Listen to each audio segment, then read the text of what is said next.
français sur le même pied? On peut certainement dire que le cinéma américain est un cinéma essentiellement commercial,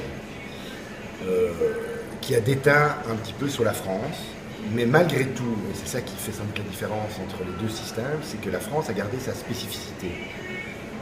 Il existe un vrai cinéma d'auteur en France.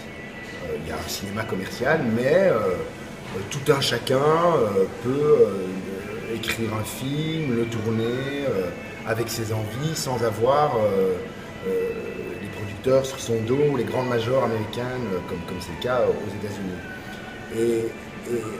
Et à titre de comparaison, on voit d'ailleurs des réalisateurs américains, je pense, qui à un moment donné souffrent de ce systématisme commercial et qui, pour se sentir libres de tourner, viennent tourner en France. Je pense par exemple à Woody Allen, il y en a d'autres, il faut chercher, mais il y a des réalisateurs américains qui veulent absolument se démarquer de ce type de production qui est plutôt finalement une production industrielle et commerciale essentiellement, où un auteur, donc un créateur,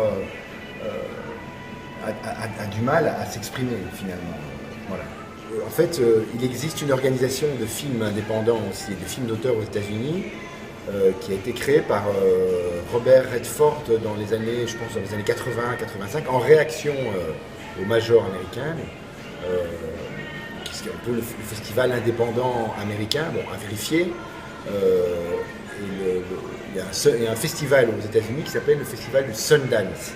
Donc là, les auteurs viennent avec des films qui sont fabriqués en dehors de ces majors américaines qu'on connaît. Voilà. C'est plutôt l'inverse des blockbusters hollywoodiens où il y a vraiment un grand budget qui est mis.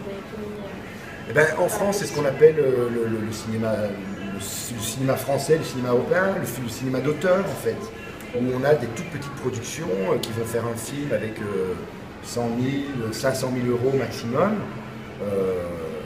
Et après, sur la sortie, c'est un peu un coup de chance, il faut que le film soit très réussi. On fait combien de films en France? Tous les 200, je crois qu'on a fait 185 en 2015. Sur les 185, il y en a une série qui reste sur les étagères, qui ne sortent pas, ou à peine, quoi. Qui font des sorties qu'on dit très confidentielles. Par contre, il y a quelques films français qui sont produits comme les blockbusters américains, avec des grosses productions, des grosses maisons de production derrière les films, comme La Gaumont, et il y en a d'autres. Là, effectivement, il y a des stratégies qui sont mises en place dès l'écriture, c'est-à-dire sur parfois le choix d'un auteur, d'un scénariste, parce qu'on se dit il a écrit telle comédie, on va le reprendre, ce sera très bien, le choix d'un réalisateur, et après, bien évidemment, le choix du casting.